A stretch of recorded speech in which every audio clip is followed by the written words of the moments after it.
My guest is Eddie Lewis, and Eddie was a longtime U.S. men's national team soccer player, played in a couple of World Cups, and we're out here at TOCA Social, which is his place, and TOCA Social is part of a broader TOCA ecosystem. What's interesting is when he played in college, it's where it kind of got the genesis for it. So tell us the different parts of your TOCA empire, if you will. Sure. And how that inspiration in college fed into it. Yeah, well, TOCA today is, we call ourselves a soccer experiences company. And there's two brands. There's TOCA Soccer and there's TOCA Social. TOCA Social here, as you know, it's a full entertainment experiences, family fun, built around soccer. And TOCA Soccer we're the largest operator of indoor soccer centers in North America. We have 38 venues. We have kids programs in the morning, TOCA training in the afternoon, which I'll talk a little bit about, leagues in the evening traditionally. So we're really excited about both brands. But to your point, the genesis and really TOCA training was built out of my own necessities as a player. I was at UCLA. I was a very late recruit. Had potential but was very raw. I played a lot of sports growing up but didn't focus on soccer until very late, so it was always like searching for a way to kind of catch up to all the best players, technically. And our locker room was inside a Poly Pavilion, so a lot of times we'd kind of sit and watch the basketball team train before we'd go out for practice. And they rolled out these smaller than regulation size hoops one time, and the idea was these guys are going to work on their three-point shots on the smaller hoop, which obviously in the game would make it a lot easier. So I thought, all right, that's a good concept. And I went home and kind of in the parking garage next to my apartment, I grabbed a tennis ball and just started throwing it against the wall and trying to control this tennis ball that was obviously much harder. And I'd throw it 30 or 40 times, a car would come, and that would kind of be it. But after a couple of weeks, I noticed an improvement. And I thought, all right, I'm onto something here, so let's find a way to ramp this up. So I saved up some money and bought a used portable tennis ball machine and a ton of tennis balls, and basically would wedge myself in these industrial parks in the corner to kind of contain the balls and just start firing balls and working on things that were hard to work on in practice because I didn't want to give the ball away. And it was difficult to get those kind of like services, balls out of the air, my weak foot, all these different parts of my game. And I just started to, I'd get 1,000 reps in an afternoon sometimes, like, 6 months worth of practice in one afternoon with bringing it down with my chest and going in a direction. And that was it. I just started catching everyone up and starting to blow by people. And I thought, okay, this is like, for me, this is a game changer. So that was really, the genesis, and it would go on to, I think it's the reason why I ended up in Europe, how I got drafted in the MLS. And obviously the day I retired, really began focusing on how do I make this training concept more soccer specific, obviously, but this smaller ball, lots of repetitions, kind of controlled environment. And when I looked around, golf had a driving range, baseball had batting cages, like this concept already existed, but for soccer there wasn't anything.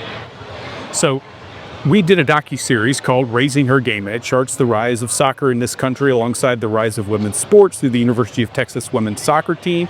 And one of the things we talked about in this is how the college path is a pretty normal one into the pros for the women's side. On the men's side, doing what Eddie did, coming out of college, going and playing Europe, playing for the national team, is less common. What to you are some of the advantages maybe of taking the path you did?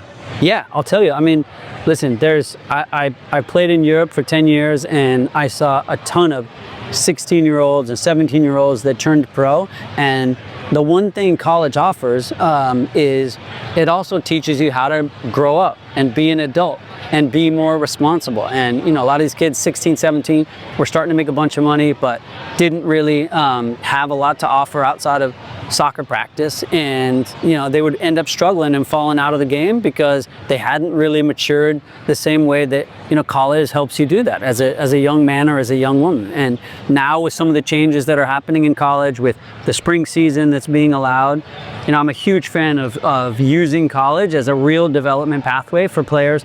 Not all players, but certainly there's many more players, in my opinion, that should play college before they turn pro, even if it's for a few years, just because of the education, the social environment, the maturity that comes along with it. I mean, these are world-class facilities that are being offered. You know, in a lot of cases, you know, these college facilities are better than a lot of professional ones. So I'm a huge fan of the college game, and I'm hoping, you know, more and more players start to get back to using that as a pipeline. The bit about the facilities is exactly what we heard from some of the UT players we talked to.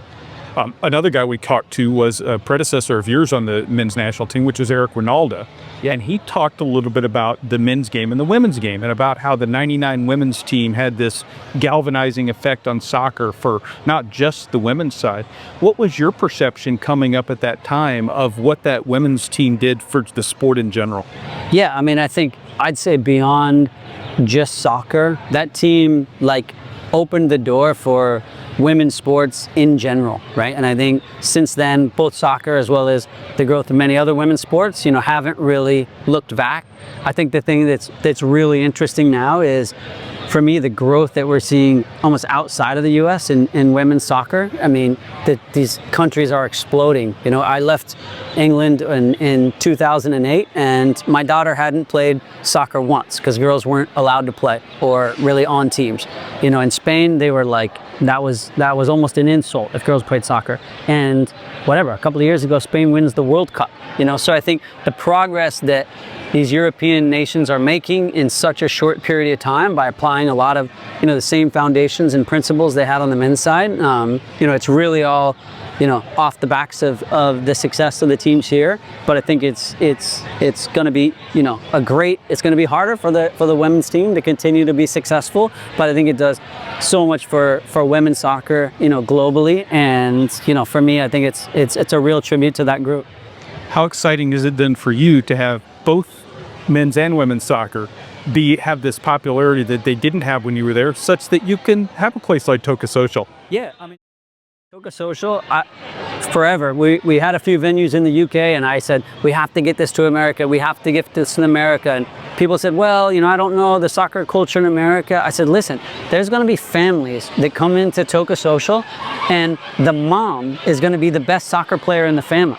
And, you know, you don't get that anywhere else in the world. So, like, there's so many soccer fans and players that want to be a part of this that aren't just, you know, your typical soccer demographic, if you will, globally, that I knew this place was going to be a smash, you know, before we ever opened the doors. And, you know, it's been nothing but that since. And, you know, again, it's a great reflection of, you know, a mom or a sister or whoever that can come into this venue and kind of show off their skills to the family as the best soccer player in the group. Amazing. All right. Thank you very much, Eddie. Appreciate it. We're looking forward to seeing some of those skills. And with Eddie Lewis, I'm Russ Olson. Awesome.